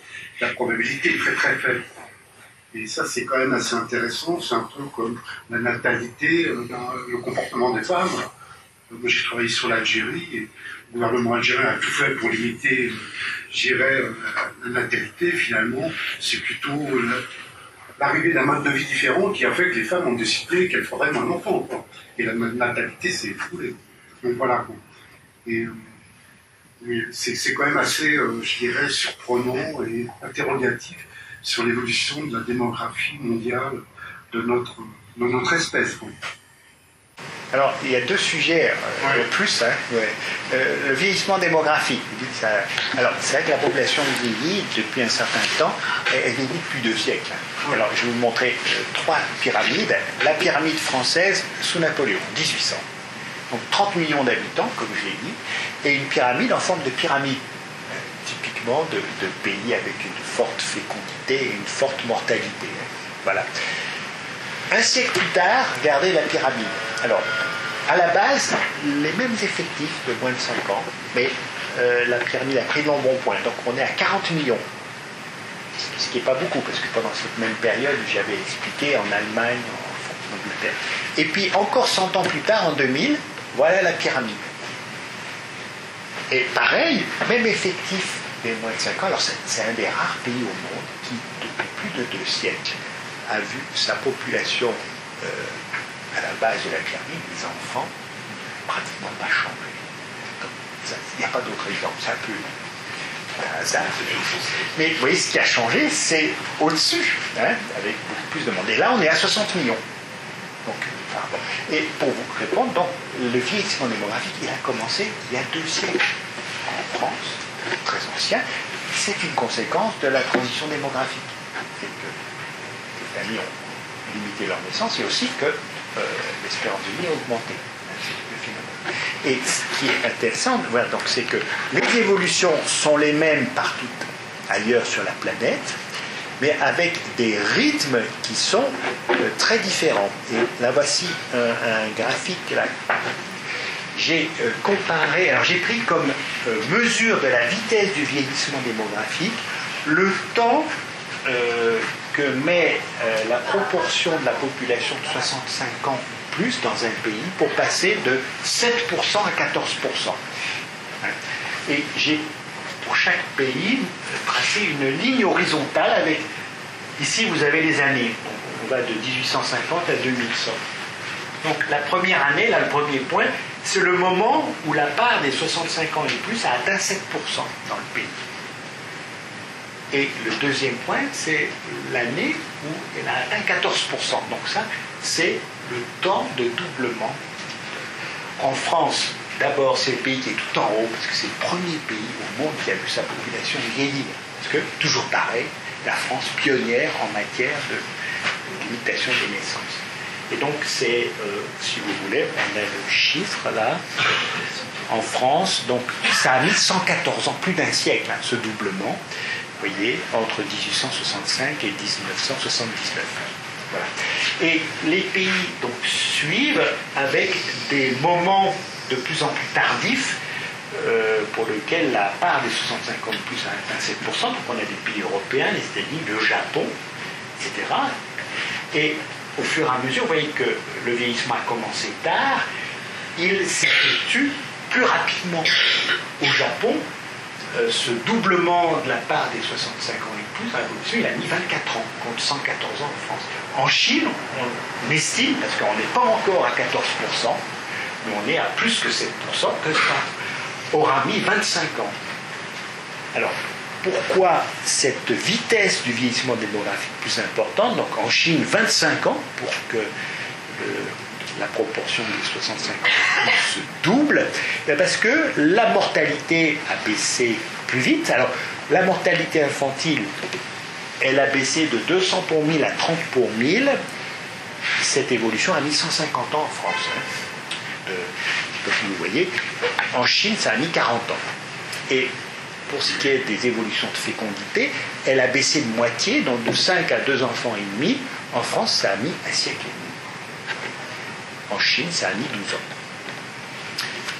Donc, comme le vieillissement démographique est une conséquence de la transition, quand elle s'effectue vite, eh bien, le vieillissement est du vite. Et vous voyez que tous les pays du Sud sont en train de connaître un début de vieillissement démographique et il va s'y effectuer beaucoup plus vite que dans les pays du Nord. Et c'est un vrai défi, parce que dans la plupart de ces pays-là, il n'y a pas de système de retraite, de système de solidarité collective. Les personnes âgées, elles sont entretenues pour partie par leur famille. Enfin, c'était le cas jusqu'à présent. Avec les jeunes, c'est vrai en Iran, c'est vrai en Chine, c'est vrai en Tunisie, ils n'ont pas du tout l'intention de garder papa et maman quand ils seront vieux et de s'occuper d'eux, comme ça se faisait autrefois. C'est pas tout à s'occuper, c'est un peu comme chez nous, hein.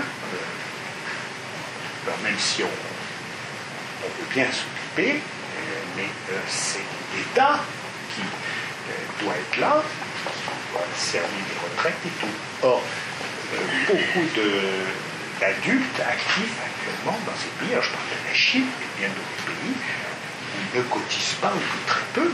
Et donc, si j'étais un Chinois, vous voyez, 40, 50 ans, 60 ans, je me ferais beaucoup de soucis pour mes vieux jours. Vous ne pouvez plus compter sur vos enfants pour autre chose à s'occuper.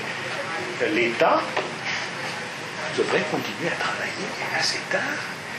Alors, il y a un certain nombre de gens qui touchent des retraites, mais elles sont très mises, très modestes.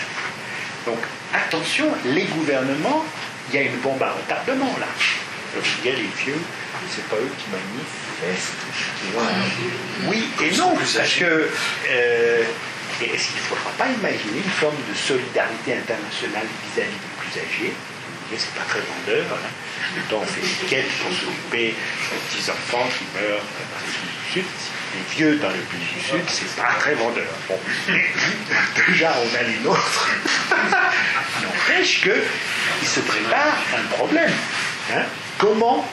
Alors, les actifs d'aujourd'hui, qui font d'ailleurs le miracle économique de tous ces pays, les BRICS, pourquoi ils ont pu se développer aussi vite? C'est en partie parce que, et ça c'est un autre graphique, là je vais vous montrer, regardez, en Chine, l'évolution de la part des trois grands groupes d'âge là, que je distingue, les moins de 20 ans. Vous voyez, ça représentait pratiquement la moitié de la population jusque dans les années 70. Cette part a beaucoup baissé en raison de la baisse de la fécondité. Les 65 ans ou plus, en proportion, pour l'instant, ça n'a pas beaucoup augmenté. Résultat, la part intermédiaire, ceux qu'on appelle l'âge actif, a beaucoup augmenté, elle atteint 60-70%. C'est une des raisons pour lesquelles la Chine, pareil, le Brésil, a pu se développer économiquement aussi vite. L'économie a pu se développer en se basant sur une population d'actifs très importante. La part des inactifs, comme on les appelle, alors, hein, s'est réduite là. Et ça ne va pas durer. Ça ne va pas durer parce que la part des 65 ans et plus ne peut qu'augmenter. Et donc, attention, ces pays doivent profiter de la situation favorable. Alors, on l'appelle souvent le dividende démographique, cette période un peu d'opportunité de développement économique liée à la situation démographique. Mais elle n'est que temporaire. Donc il faut profiter de cette situation pour bâtir des systèmes de retraite qui mettent longtemps à se mettre en route. Et penser donc à la situation dans 20, 30, 40 ans. Sinon, là, il y a une catastrophe qui se prépare. Hein. En tout cas, les actifs d'aujourd'hui dans ces pays, je ne sais pas trop comment ils vont finir leur vie. Souci. Voilà, donc c'est une question, réponse un peu longue. Et l'autre remarque, donc vous pensiez à un pays, l'Algérie par exemple. Hein. Voilà, vous disiez que voilà, les femmes, voilà, les moins d'enfants. Alors, en Algérie, comme dans le Maghreb, la fécondité a baissé très vite à partir des années 70. Alors on pourrait regarder. Ah là, je vais avoir une rupture de batterie. Il faut que je rebranche, mais dans les années 70-80, la fécondité a baissé principalement en raison du recul de l'âge au mariage. Pas tellement de la limitation des naissances à l'intérieur des couples. C'est vrai que dans ces pays du Maghreb, les femmes se mariaient très tôt. Et il y a eu un recul de l'âge au mariage très rapide. Les Algériennes, maintenant, se marient à 30 ans.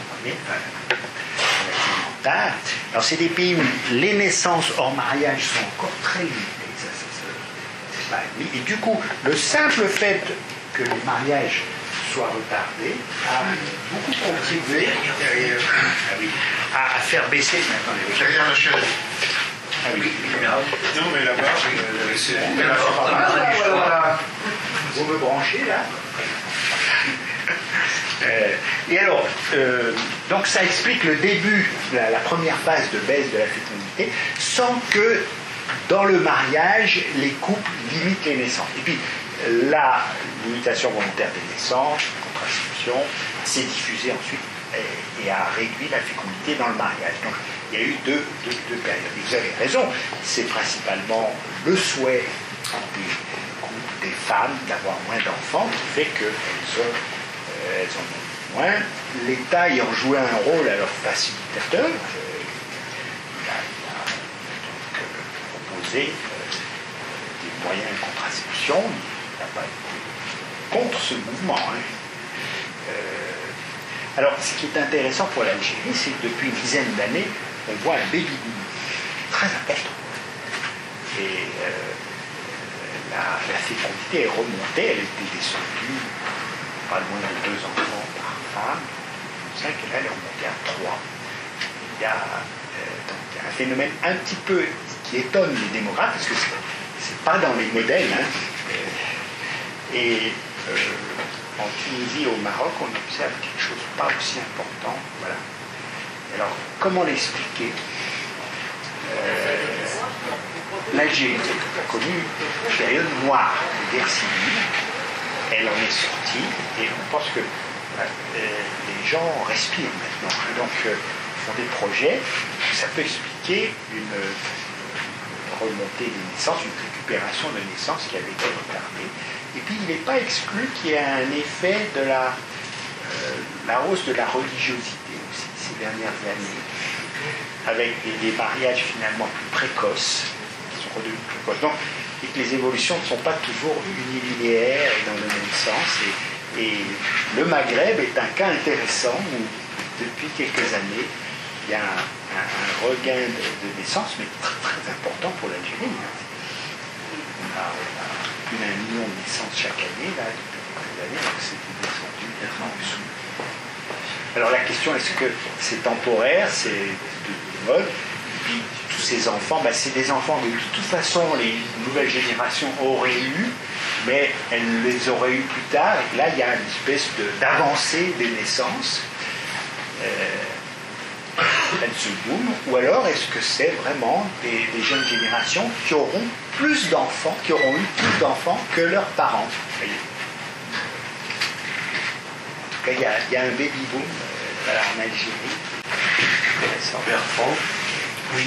Vous avez choisi de vous présenter les tableaux sur la France métropolitaine.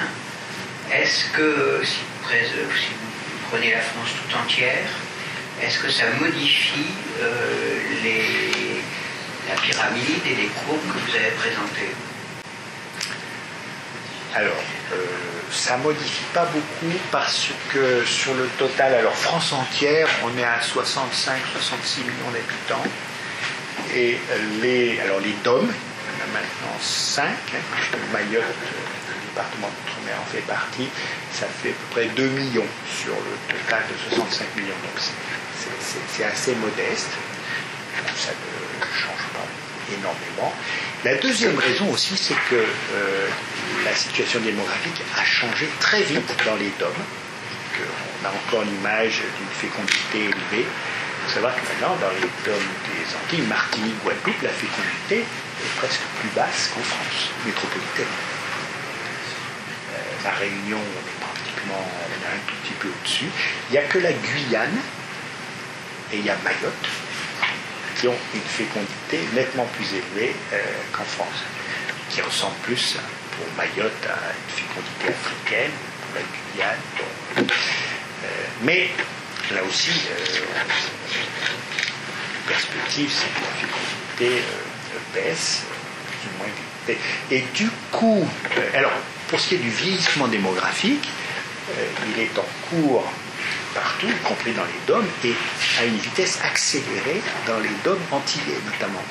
C'est un vrai souci. La population d'âge actif est en train de baisser.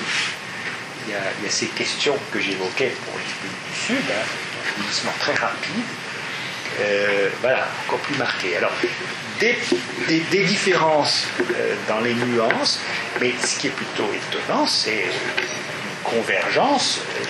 Certains d'entre vous qui avaient encore une image ancienne de ces DOM avec des familles nombreuses, c'est terminé, sauf donc voilà, Guyane et Mayotte. Voilà.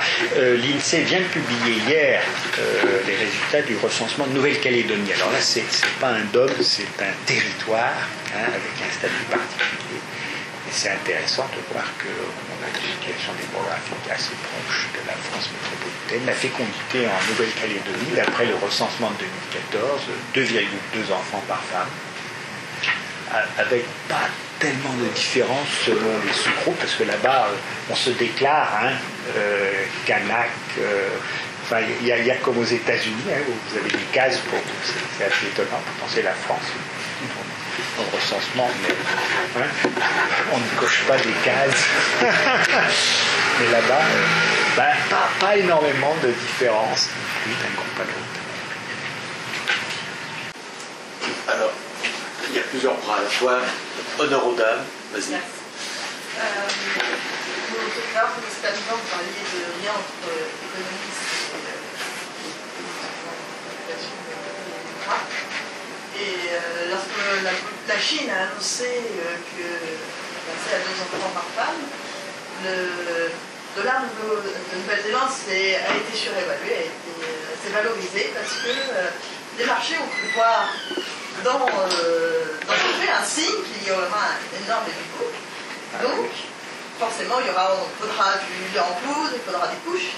La Nouvelle-Zélande étant un grand exportateur de couches, on a fait un peu la rue.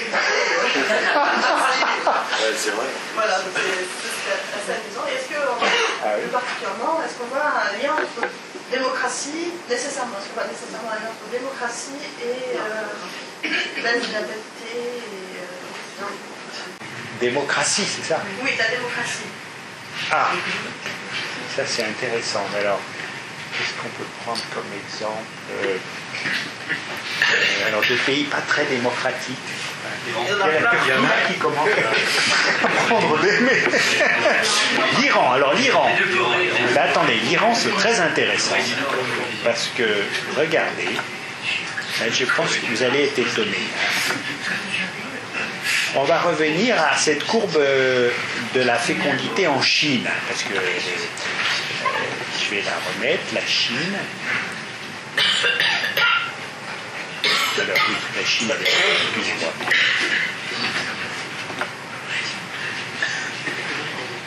Voilà. Et alors, où est-ce que... famille d'usage, courbe d'évolution. Nombre d'enfants par femme. Voilà, ça c'est l'évolution de la fécondité en Chine. Alors, vous vous souvenez, je vous avais montré la Thaïlande qui avait pratiquement la même courbe. Alors, je vous montre d'abord la Thaïlande et maintenant je vous montre l'Iran. Comprendre pourquoi.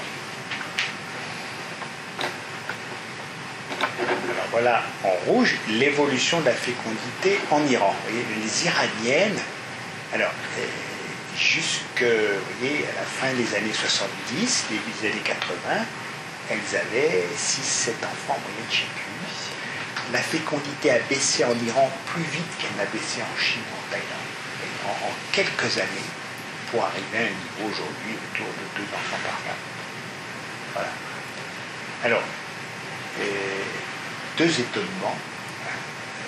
Le premier pour les démographes, c'est que les Iraniens ils continuent à avoir des enfants en quantité jusqu'à cet âge. Effectivement, c'est un pays relativement instruit, développé économiquement. Enfin, c'est pas au fin fond de l'Afrique. Hein. Et à l'époque, dans les années 70-80, donc une partie des femmes instruites et tout, donc ça étonnait un peu que la fécondité soit restée si. La baisse très rapide de la fécondité, là aussi, ça a un peu étonné certains. On était en plein régime Khomeini, les mollahs et tout.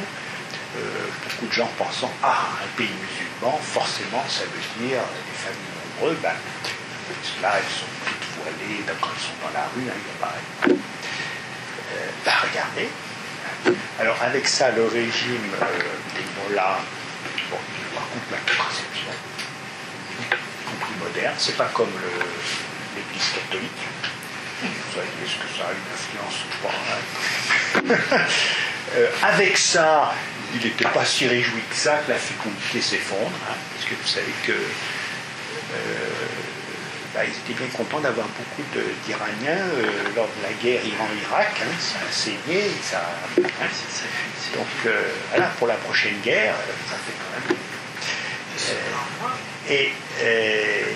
Voilà. Donc, un exemple intéressant, parce que, quelle que soit la religion, bouddhiste et tout, on observe les mêmes évolutions de comportement. En Iran, comme partout ailleurs, le souhait est devenu d'avoir peu d'enfants. Et dans les pays en guerre, pendant les périodes de guerre, est-ce qu'il y a moins d'enfants? Moins d'enfants? Alors, oui, quand vous avez une masse importante de population, notamment les hommes qui est au front. Donc, vous savez qu'en France, la Première Guerre mondiale a vu les naissances baisser de moitié pendant 4 ans. Un trou énorme. Alors, ça se voit dans la pyramide depuis un siècle. Là, c'est des gens maintenant qui sont nés entre 1915 et 1918. Ils sont moins nombreux, ils sont en haut dans la pyramide. Il y a un creux. Alors, les pays du Golfe. Vous voulez voir les pays du Golfe? Saudi-Arabie. Qu'est-ce qui vous intéresse pour la fécondité? Alors, on va les voir, oui. Mais alors, je termine mon histoire. Vous voyez, donc, c'est pas parce qu'on est dans un pays musulman avec. Alors, est-ce que c'est la démocratie ou pas? Bon. Voilà. Et puis alors, l'énigme, elle n'est pas complètement résolue. Pourquoi les Iraniennes ont continué à avoir beaucoup d'enfants? Pourquoi les femmes dans les pays arabes, c'est aussi la Palestine, vous savez que la Palestine a gardé pendant très longtemps un taux de fécondité très élevé. Les Palestiniennes détenaient le record mondial, 8-9 enfants par femme. La Palestine, c'est un pays instruit. Les gens sont allés à l'école, à l'université. Donc c'était un peu bizarre. Voilà. C'était pour compenser. Alors, il y a l'explication, notamment, c'est parce que Yasser Arafat donnait comme instruction aux femmes, bon, ayez 8 enfants. C'est comme au Québec, hein? Alors, vous en avez 6 pour la cause, et puis 2 pour vous. Vous croyez que les gens, ils se font des enfants parce que Yasser Arafat leur demandait d'en faire? C'est possible. Bon, ça se discute, hein, voilà. En tout cas, une des hypothèses, c'est que dans les pays arabes, en Iran, la fécondité s'est maintenue élevée très longtemps. Elle a baissé très vite après. Pas par la religion, tout ça, en fonction de la rente pétrolière. Vous savez que tous les pays bénéficient du pétrole. Lorsque le pétrole était à un niveau élevé après le premier choc, beaucoup de ces pays ont pu développer une politique d'État-providence en subventionnant beaucoup de produits. Du coup, le coût de la vie était très bas. Le coût pour élever des enfants extrêmement bas. Et en Iran, comme dans tous les pays arabes, les familles ont maintenu les femmes à la maison, donc elles avaient des diplômes, et puis elles ont eu beaucoup d'enfants à la maison. L'année là où vous voyez la fécondité qui chute, c'est contre-choc pétrolier.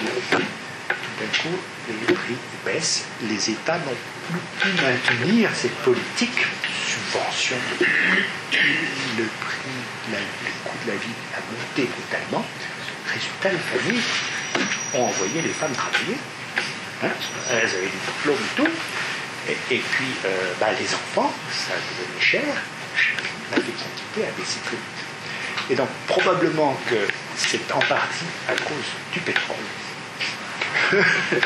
Alors là, vous voyez, on n'a pas la relation démocratie-fécondité, mais pétrole, ça peut expliquer ces anomalies pour les démographes, hein, qui maintiennent pendant très longtemps une fécondité élevée.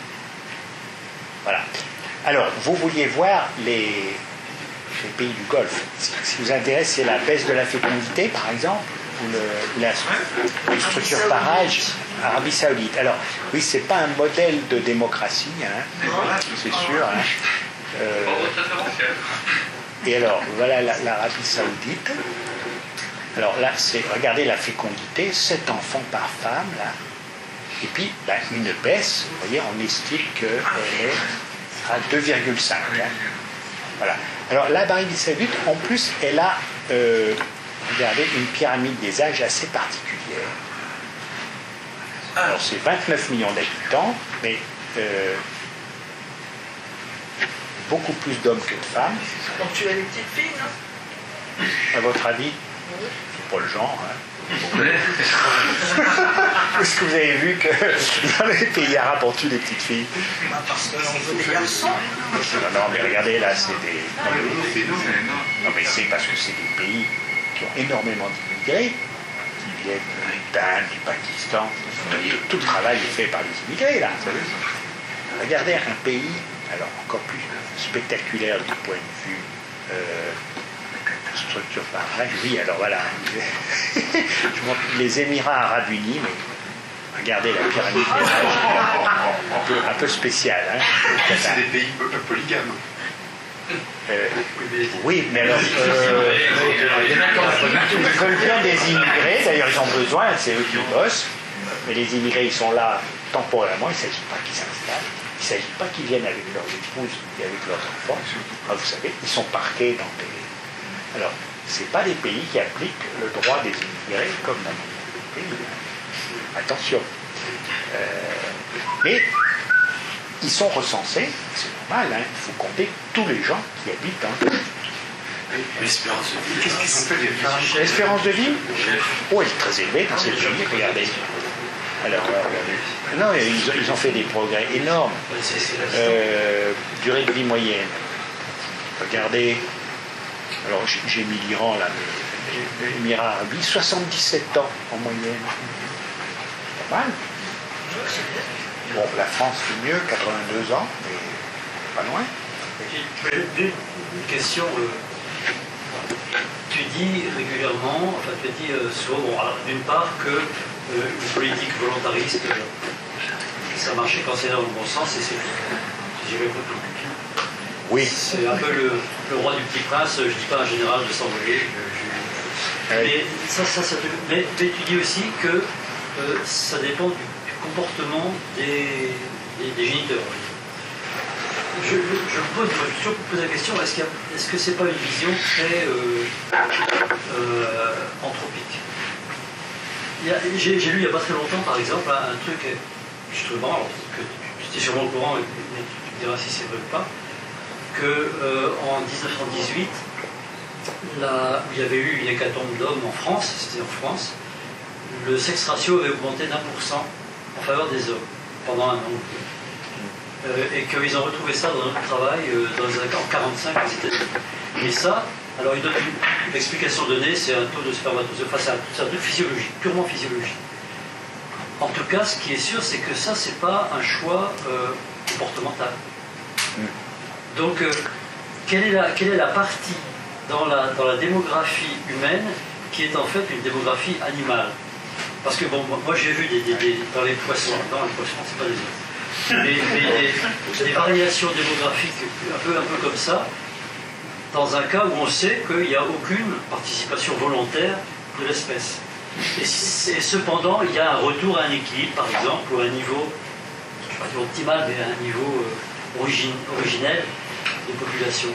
Donc, est-ce que vraiment il y a une partie qui est, je dirais, c'est un peu ce que vous disiez, hein, une partie qui est le rat dans un laboratoire, dans un la surpopulation du rat qui fait que la fécondité dégringole.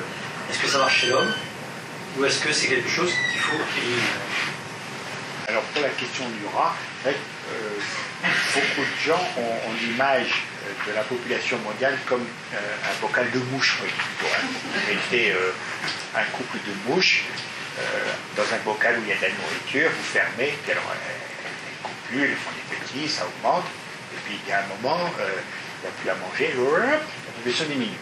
Et un certain nombre d'entre nous a cette image de la population mondiale, avec des ressources finies, et du coup, à un moment, il y a un effet de la rareté des ressources à manger, et du coup, ça réduit. Alors, ça augmente la mortalité, ça peut réduire la fécondité. Il y a des espèces animales où on observe ce lien, une réduction de la fécondité en Égypte. Il se trouve que les humains, même à imaginer qu'il y ait éventuellement cet effet de rétroaction, il est à l'œuvre là. C'est-à-dire que si la fécondité baisse et a baissé, c'est pas parce qu'il y avait ce sentiment d'être trop nombreux et que les ressources devenaient plus rares. Au contraire, on n'a jamais vécu aussi bien si on prend les critères, espérance de vie à la naissance, d'autres critères. Mais si on est 7 fois plus nombreux qu'il y a 12 siècles, on vit bien mieux que le milliard d'habitants qu'il y avait il y a 2 siècles. Malthus, lui, il avait une vision où, justement, un peu de bocal de mouche, de rat. La population de l'Angleterre augmentait rapidement, et puis il voyait bien que les ressources n'augmentaient pas, donc il prévoyait des catastrophes. Les Anglais, ils sont 6 fois plus nombreux que du temps de Malthus, et la catastrophe ne peut pas arriver. En revanche, les Anglais, ils n'ont que 2 enfants par femme aujourd'hui, alors qu'on en avait 6 ou 7 il y a 2 siècles. Donc, si le comportement a changé, si tu veux, c'est pas par un mécanisme que tu évoques. Non, c'est pas exactement ce mécanisme dont je parlais. Et puis alors, pour ce qui est du sexe ratio, là, le rapport de masculinité, c'est vrai qu'on a observé dans pas mal de cas, à la sortie des guerres, une augmentation de la proportion de garçons. C'est pas très clair. On n'a pas une explication physiologique, tu vois, parce qu'on a bien regardé. Oui, mais ça ne tient pas. Et il y a des collègues qui pensent qu'il y a un effet de sous-enregistrement des filles à la naissance, de surenregistrement des garçons. Alors, je pourrais te donner de la littérature là-dessus. Je ne suis pas totalement convaincu, mais donc ça ne serait pas forcément un phénomène vrai, mais ce serait à la sortie de guerre, pour des raisons, je ne sais pas pourquoi, qu'on oublierait plus facilement de déclarer les petites filles, notamment celles mortes précocement, que les petits garçons. Enfin, il y aurait un relâchement et que ça expliquerait dans les statistiques, pas forcément dans le vrai. Mais on peut en discuter plus tard. Hein, Désolé, il faut qu'on arrête parce que là. Il y avait une question encore. Il n'est pas dit ça. Non. Non, on arrête à moins 10. C'est la cuisine qui le demande. Donc moi je suis aux ordres. Je suis aux ordres de la cuisine maintenant. Il va falloir qu'on arrête effectivement. En remerciant beaucoup le professeur Bison pour ses explications nombreuses et naturellement qui pas convaincant. Alors, si vous voulez en savoir plus, alors allez sur le site de l'INED. Là, j'ai publié il y a quelques mois un petit ouvrage, La démographie mondiale, donc à l'éditeur Rue des Écoles, une collection Le Monde Sup. Donc vous avez en une centaine de pages un petit résumé là. Et je crois qu'ils vendent ça 12 € ou 14 €. C'est pas c'est tout à fait accessible. Oui, je ne le vends pas là, mais en tout cas, et puis le site de l'INED, vous pouvez apprendre. On a accès à tout ça sur le site. Alors ça, pas forcément, parce que c'est pas l'INED qui est éditeur. Regardez, vous pouvez le retrouver. Ça s'appelle La démographie mondiale. Je suis l'auteur. C'est chez Rue des Écoles. Merci beaucoup.